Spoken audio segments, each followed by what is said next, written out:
د ګنګو داستان د لوټمارانو مشر یې زولنې په پښو کې ساته. د دلیپ سنګ هدایت دا و چې په هغه به هېڅ اعتبار نه کوي. هغه ته به 2 وخته ډوډۍ علي وروړله او علي به هر وخت په دې چورت کې و چې ښایي د هغه ګېډه مړېږي یا نه. علي به هر وخت هغه ته د زیاتې ډوډۍ خوړو اصرار کوو. د زبیر چلن هم د ده سره د ده تمې خلاف و. هغه به د ورځې 2 ځلې خامخا د ده پوښتنه کوله. په لومړي ځل یې له هغه سره په ماته ګوډه سندي د خبرو هڅه وکړه، خو بیا ورته معلومه شوه چې هغه په عربي بې زحمته خبرې کولی شي. یوه ورځ یې زبیر ته وویل: د مرګ په انتظار ماته ژوند ډېر ګران دی. که تاسو ماته بښنه نه کوئ نو هیله کوم زر تر زره جزا راکړئ. زبیر ځواب ورکړ: زه ستا په بوډاتوب خفه یم، خو تر هغې پورې دې نشم خوشي کولی چې تر څو په دې باوري نشم چې ته بیرته لوټمار کېږې نه. هغه وویل: زما کښتۍ ډوبه شوه، زه په دې بوډاتوب کې نور څه نشم کولی بې له دې چې ولاړ شم او د ځنګله په یوه برخه کې پټ ژوند تیر کړم. زبیر ورته وویل: ډاکو هر ځای خطرناک وي. په سمندر کې د کښتۍ لوټولې، په وچه کې به د خلکو کورونه لوټوي. که زه تا بصرې ته بوزم نو هلته به خامخا ستا لاس غوڅ شي، او که ستا پرېکړه جیران ته پرېږدم نو باور وکړه چې ټول عمر به دې په زندان کې تیر شي.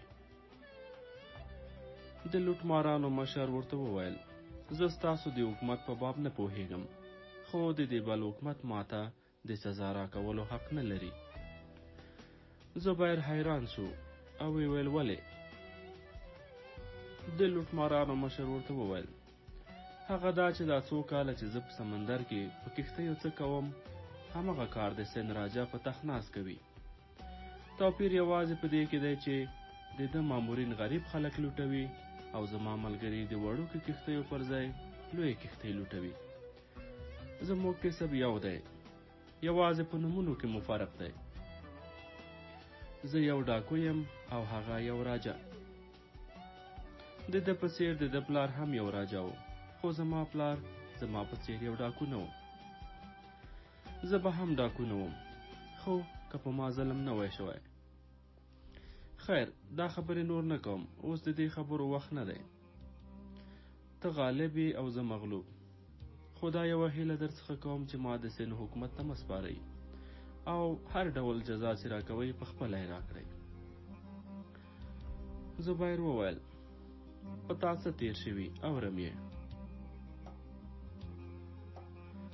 د غلو مشر لږ څه ځنډغلی شو او وروسته یې خپله کیسه داسې پیل کړه: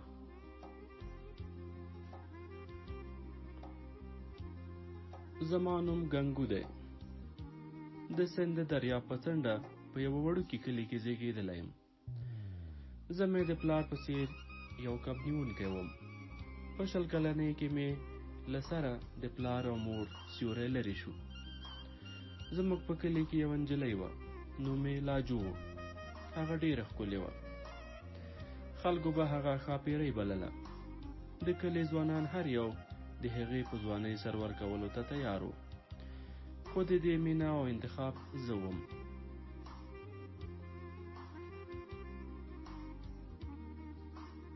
د هغې پلار یو ساده کلیوال سړی و. د برسات په موسم کې یو ځل سیند ډېر مست و. هغه وویل چې زه به لاجو هغه چاته ورکوم چې له دې سیند نه په لامبو تیر شي. زموږ په کلي کې ښه لامبوزن و، خو د برسات په مست سیند کې چا اوبو ته د ځان غورځولو زړه نشو کولی. ما د لاجو په خاطر ځان قربانولی شو او دغه شرط مې پوره کړ.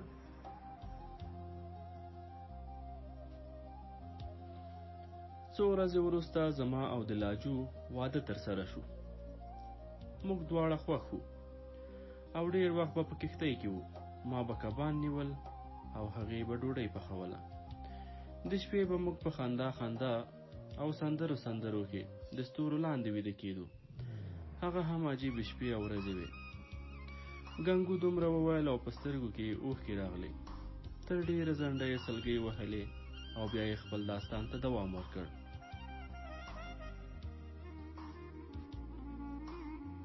یوه ورځ داسې راغله چې زه او لاجو سره جدا شولو.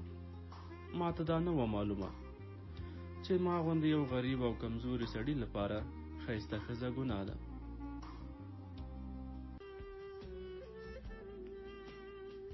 زموږ له کلي نه یو میل لرې زموږ د سیمې د مشر ښار و. یوه ورځ هغه له څو سپاهیانو سره سمندر ته راغلی و. ما ته یې د پورې غاړې ته د پورې ایستلو وویل. ما هغوی په کښتۍ کې سپاره کړل. سردار لاجو ته په بد نظر کتل. پوښتنه یې وکړه چې دا څوک ده؟ ما ځواب ورکړ دا زما میرمن ده. هغه وویل دا د کوم کب نیونکي لور نه ښکاري. تا دا له کومه ځایه راوستې ده؟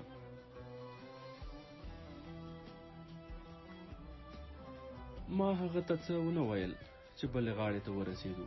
دوی پلي شول. راته یې وویل موږ تر ماښامه بیرته راستنېږو. ته همدلته زموږ انتظار کوه. خو هغوی تر ماښام د مخه بیرته راستانه شول او ما بلې غاړې ته ورسول. سردار زما د نوم پوښتنه وکړه او بیا ولاړ. له هغه وروسته به هغه کله کله زموږ د کلي د کب نیونکو د سیل په پلمه راته.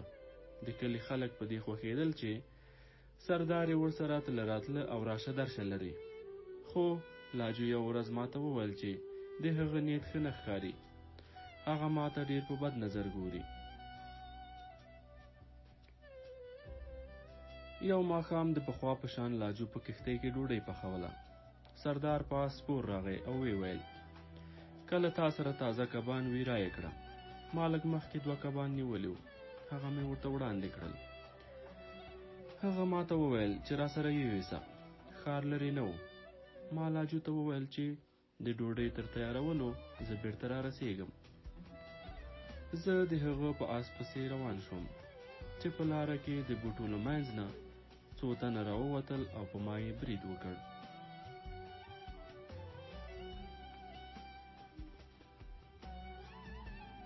ما د هغوی له منګلو نه د ځان ژغورلو هڅه وکړه. خو کوم یو یې زما په سر وار وکړ او پر ما سترګې تورې تیاره شوې او وغورځېدم. او چې سترګې مې وغړولې په یو توره تیاره خونه کې پروت وم.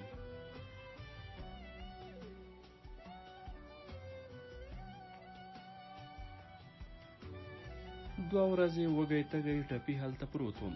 3مه ورځ دروازه خلاصه شوه. لاجو او 3 تنه نور چې تورې په لاسو کې وې راننوتل. د یوه په لاس کې لږ خواړه او اوبه هم وې. د لاجو رنګ تک زیړ او سترګې یې داسې ښکارېدې چې د اوښکو ټوله زیرمه یې خلاصه شوې وي.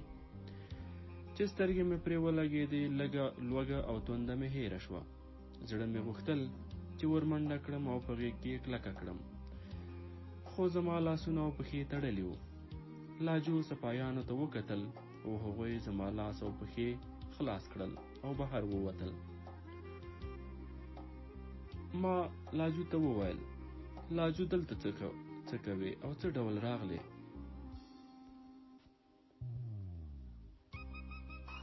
لاجو خپلې سلګۍ په ستوني کې تم کړې او زما په غاړه یې لاس راواچو. خو زر بیرته شاته شوه او دروازې ته یې په ویره وکتل او بیا یې وویل ستا له تګ نه وروسته 2 تنه راغلل. په کښتۍ یې حمله وکړه. زه یې ونیولم. سردار ته یې بوتلم. ما ته حال معلوم نه و. خو د ذلت او بې شرمۍ له ژوند نه مې مرګ ته زړه ښه کړی و. خو سردار راته وویل چې که ته زما خبره ونه منې نو ګنګو به وږی تږی په توره تیاره کوټه کې مړ شي.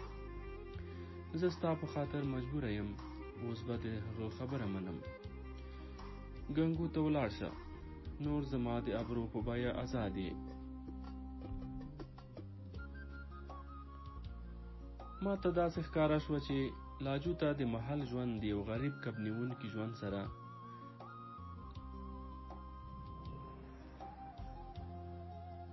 توپیر ښه ښکاره شوی او دلته یې ژوند ته زړه ښه کړی.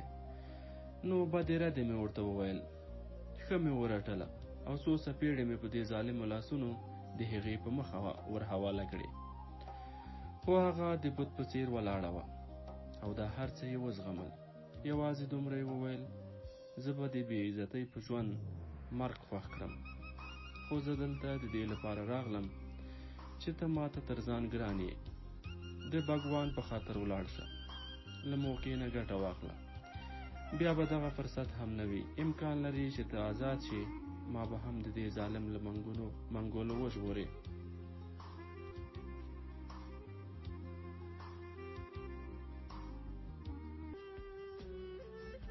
د هغې سلګیو او اوښکو زما بدګماني لرې کړه. ما هغه بیا په غېږ کې ونیوه او واده مې ورسره وکړه چې زر به بیرته راځم او د سردار د ماڼۍ خښتې خښتې به نړوم.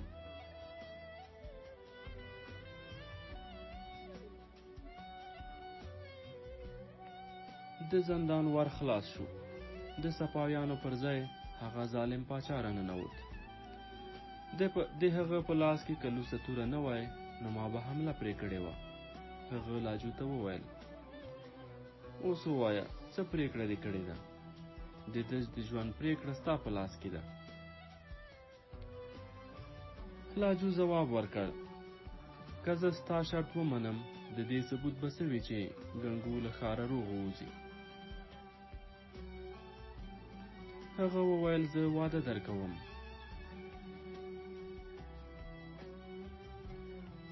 د لاجو له سترګو اوښکې روانې وې او له هغه سره ولاړه او زه 4 سپاهیانو له ښاره را بهر کړم. د هغوی په لاسونو کې لوڅې تورې وې. ما د سردار په واده اعتبار نه درلود. کله چې د دریاب په غاړه ځنګله ته ورسېدو نو یو تن له شانه په ما د تورې گزار وکړ. زه د دوی د دغسې حملې په انتظار وم، ځکه مې ځان وغورځوه او له تورې بد شوم. له دې سره 4 وړ سپاهیانو په ما حمله وکړه، خو زه تر دوی په ځغاسته کې تیز وم. په ځنګله کې ننوتم او له دوی څخه مې ځان پټ کړ. هغوی تر یو څه وخته زه ولټولم او بیرته ناامیده ستانه شول. بالاخره ماښام شو.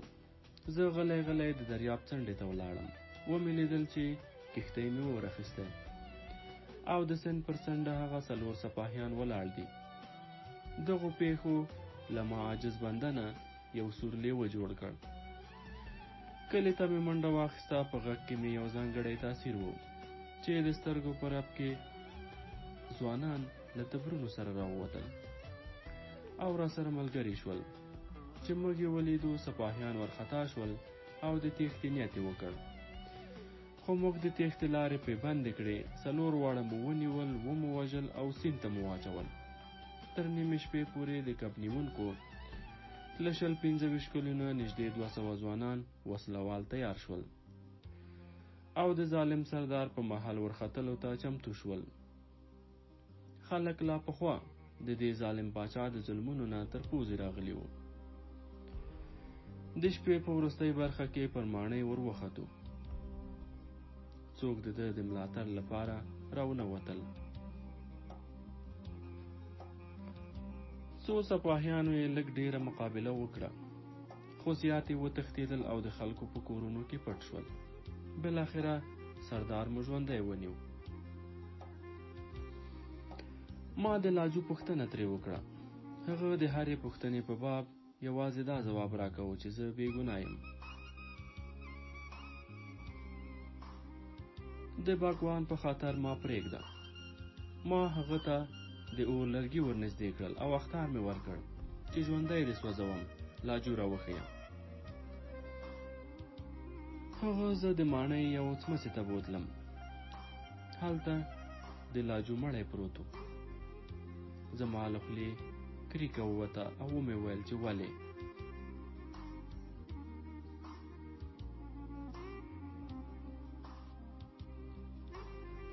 هغه وویل زه په دې کې قصور نه لرم. دې په خپله ځان له چت نه راوغورځوه. ته له سپاهیانو نه هم پوښتنه کولی شي. د باګوان په خاطر په ما ورحمېږه. ما معاف کړه. ما د اور لرګي د هغه په سترګو کې ورخښ کړل او بیا مې په تبر ټوټه ټوټه کړ.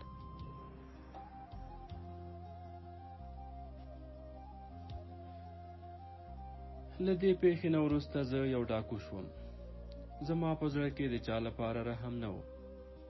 ما ډېر دغه سرداران لوټ کړل او کله چې د راجا لښکر ځمکه را باندې تنګه کړه ما د سیند په لاره سمندر ته مخه کړه. د شپو مو د دې بل له بندر نه 2 کښتۍ غلا کړې او له همغې ورځې تر نن پورې مو ډېرې کښتۍ لوټلې. زه هغه خلک خپل دښمنان بولم چې د راجاګانو او سردارانو سره مرسته کوي. ما ته هر شتمن سړی همغه سردار ښکاري.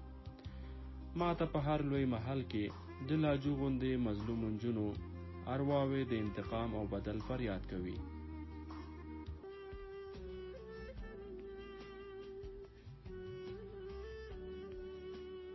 زبیر وویل زه د دې نجلۍ په مرګ ډېر خفه شوم او له هغه ظالم سره ستا جګړه هم پر حق بولم. خو ته د یو انسان ظلم بدل له بل انسان نه ولې اخلې؟ تا زموږ په کښتۍ حمله وکړه. په دې کې کوم سردار او راجا نه و. په دې کښتۍ کې څو یتیم ماشومان او کونډې وې.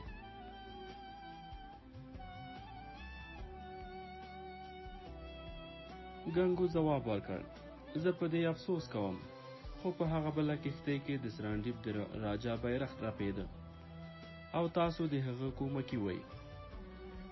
بیا هم که ماته معلومه شوې وای چې په دې کښتۍ کې ماشومان او تورسري دي، ما به حمله پرې نه وکړې.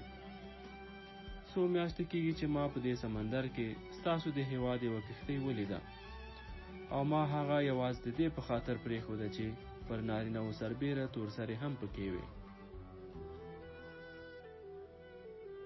خالد چې دا واورېدل ټکانې وخوړ او ویې ویل آیا په هغه کښتۍ کې د سرانډیب مانوګان وو؟ ګنګو وویل هو. خالد وویل هغه خو زما د پلار جان کښتۍ وه. تر اوسه یې څه درک معلوم نه شو. ته دروغ وایې، هغه کښتۍ تا ډوبه کړې ده.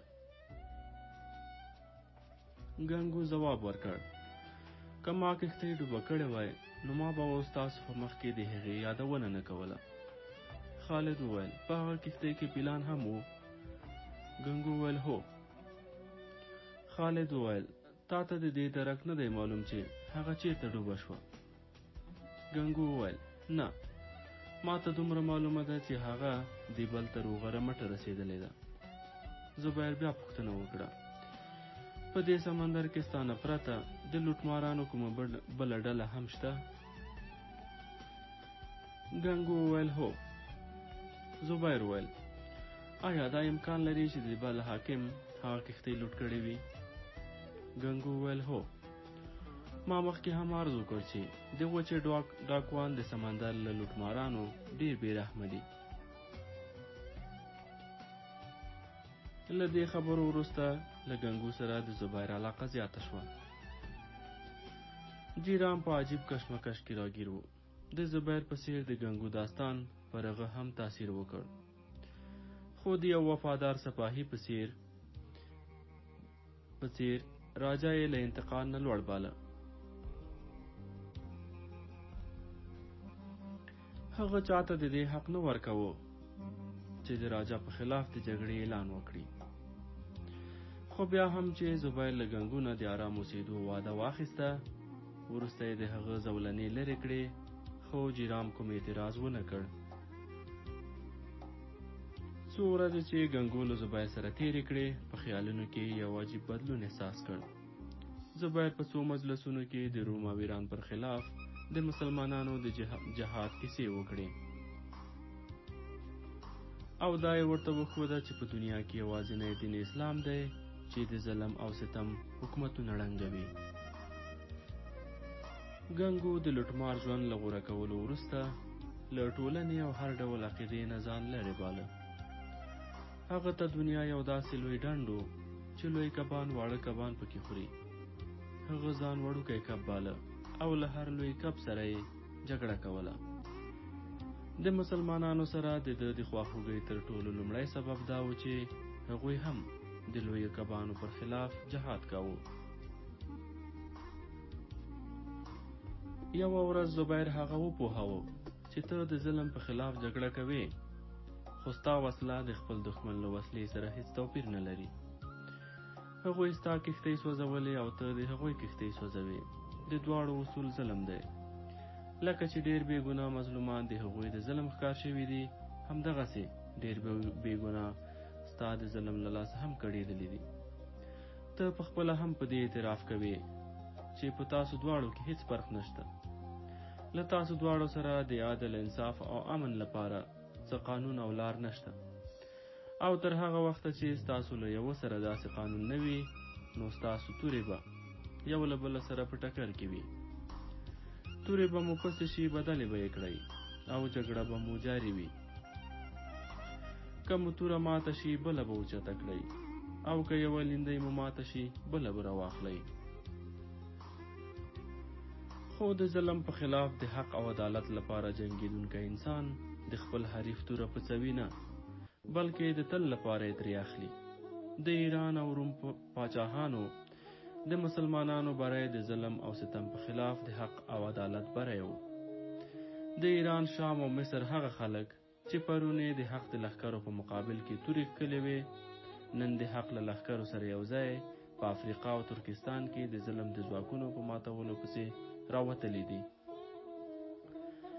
ګنګو د هغه تر تاثیر لاندې راغی او ویې ویل: آیا زه هم ستاسو ملګرتیا کولی شم؟ زبیر وموسکل او ویې ویل: د یو لوټمار په حیث هېڅکله نه. زموږ کار د سرګردانه قافلو لوټل نه دي، بلکې هغوی ته لار ورښودل دي. هغه انسان چې په غلطه لار روان وي، د یو ښه قانون علم بردار نشي کېدی. ګنګو پښیمانه شو او ویې ویل: که زه تا ته ووایم چې د لوټمارۍ له ژوند نه توبهګار یم، نو ستا به باور راشي؟ زبیر وویل: هو، زه به په خوښۍ پر تا اعتماد وکړم. ګنګو وویل: او ته به ما آزاد هم کړې؟ زبیر وویل: که ته شرط وړاندې کوې، نو معنا به یې دا وي چې ستا مراد خپله ازادي ده او په خپلو کړو وړو پښیمانه نه یې. ګنګو وویل: خو زما په توبه به تاسو دا ګمان نه کوئ چې زه ډارن یم. زبیر وویل: نه، هېڅکله هم نه. توبه د جرأت د خاوندانو کار دی. ګنګو وویل: نو زه له تاسو سره د لوټمارۍ د پرېښودو ژمنه کوم. زبیر وویل: زما په تاسو پوره باور دی، او که تا په خپلو ملګرو باور وي چې دا کار به په راتلونکي کې نه کوي، نو زه هغوی هم پرېږدم او تاسو به چې په هر ځای کې وغواړئ په ساحل کې ښکته کړم. ګنګو ځواب ورکړ: زما ملګرو یوازې زما په خاطر دغه لار اختیار کړې وه. په دوی کې ډېر داسې دي چې زما له لارښوونې پرته هېڅ لا نشي کولی. که تاسو هغه د سیند په ساحل پلي کړئ، نو دوی به د کب نیولو کسب غوره کړي. هغوی ډېره موده له ما سره وو او اوس یې څوک پېژني هم نه. خو 4 تنه زما په ملګرو کې خود سره دي. زه د هغوی څه ضمانت نشم کولی. زه په خپل ځان هم باور نه لرم. که ما آزاد کړي او کوم سردار ووینم، ښایي صبر ونشم کړی او بیرته همدغه د ظلم لار اختیار کړم. که تاسو ما له ځان سره بوځئ، ښایي زه هم ستاسو په شان انسان شم. که هغه 4 تنه چې زه یې یادوم زما په شان په همدغه کښتۍ کې وای او ستاسو خبرې یې اورېدلې وې، په هغوی به یې هم ښه تاثیر کړی وای. که ستا خوښه وي، زه له هغوی سره وګورم.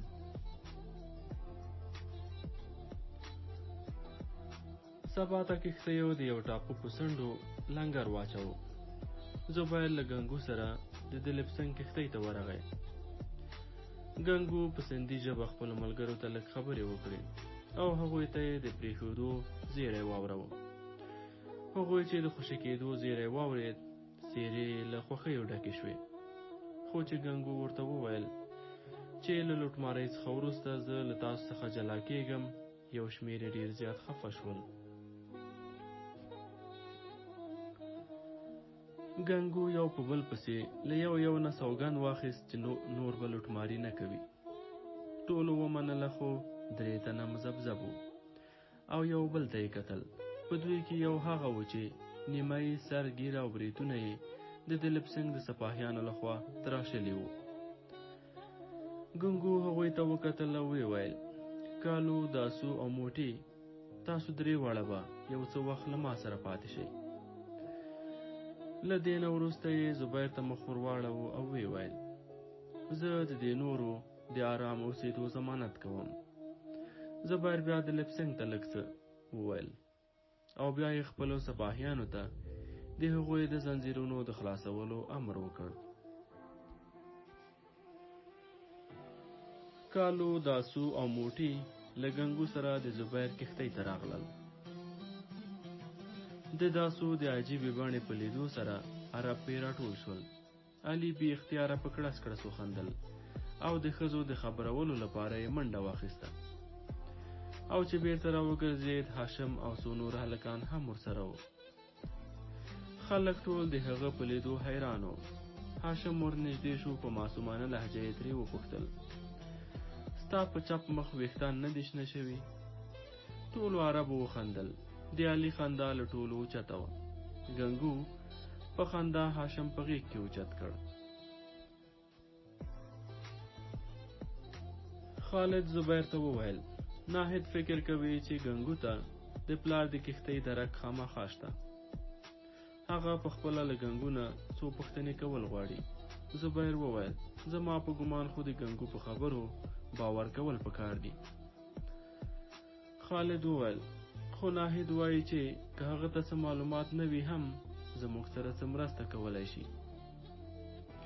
د شپې خوب لیدلی دی او اوس وایي چې پلارجان ژوندی دی. زبیر وویل: په پوښتنه کې خو څه عیب نشته، خو په ګنګو بدګماني نه ده پکار. ولاړ شه، خور دې راوله، زه به ګنګو راوغواړم. زبیر ګنګو راوغوښت او له ناهید سره مایا هم راغله. د ناهید په مخ یو تور نقاب پروت و. هغې د مایا په غوږ کې څه وویل او مایا ته یې خپل هار هم ورکړ. مایا امیل یا هار ګنګو ته ونیو او ویې ویل: تاسو ورځې وړاندې د دې د پلار د کښتۍ خبره کوله. که ته د دوی د پلار معلومات ورکړې نو دا هار ستا انعام شو. د ګنګو له پښیمانۍ او اندېښنې نه په سترګو کې اوښکې ډنډ شوې. زبیر او خالد ته یې وکتل او بیا یې هغې ته وویل: لورې، زه دومره پست او ذلیل نه وم. ناهید د هغه د اوښکو تر تاثیر لاندې راغله او ویې ویل: تا ته بدګماني پیدا شوه. زه پر تا شک نه کوم. زه یوازې دا غواړم چې ته راسره مرسته وکړې. ګنګو وویل: د مرستې لپاره ماته د امیل راکولو څه ضرورت و؟ زه د زبیر د نیکۍ بدل اوس هم نشم پوره کولی. که کوم ډاکو هغه کښتۍ لوټ کړې وای نو ماته خامخا معلومات کېده. خو زه په دې شکمن یم چې هغه کښتۍ د دې بل په خوا او شا کې د همغه ځای کوم حاکم لوټ کړې ده.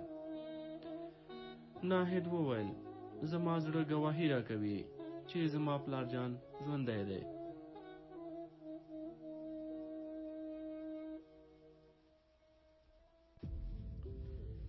ګنګو وویل: که ژوندی وي د سند په داسې زندان کې به پروت وي چې له مرګ وړاندې څوک نشي ترې راوتی. خو زه د هغه ځای د معلومولو ذمهواري اخلم. که مې معلومات ترلاسه کړل د مکران والي ته به یې احوال ورکړم. مایا وویل: زه د خپل ورور لخوا نه تا سره د مرستې ژمنه کوم. د دې بل حاکم د هغه دوست دی او هیڅ خبره ترې نه پټوي. ګنګو وویل: حاکم د هیچ چا دوست نه دی او د دې بل حاکم خو بیا زه ښه پیژنم. دا یې وویل او بیا زبیر ته مخاطب شو: تاسو د دې بل په بندر کې د درېدو اراده لرئ؟ زبیر ځواب ورکړ: زما اراده نه وه، خو جیرام مجبور کړم چې هلته 1-2 ورځې تم شم. ګنګو له لږ سوچ وروسته وویل: ما ته دا نه ده معلومه چې د سند په راجا او د دې بل په حاکم به د جیرام څومره اثر وي. که نه نو ما خو د سند په ساحل د کوزېدو مشوره تاسو ته نه درکوله. زبیر ځواب ورکړ: زموږ سره د سند د خلکو اړیکې دومره خرابې نه دي. څه موده پخوا د ابوالحسن د پوښتنې په خاطر د مکران والي هلته تللی و. راجا له هغه سره مخامخ شوی و، خو په هغه یې څه تیری نه و کړی. ګنګو ځواب ورکړ: د هغه کښتۍ به تشه وه، مګر ستاسو په کښتۍ کې پیلان دي. هغه د خپل پوځي ځواک د زیاتولو لپاره پیلانو ته ضرورت لري. له دې نه پرته له تاسو سره تورسري دي، او د هغه په زړه کې د تورسریو د احترام او عزت ځای نشته.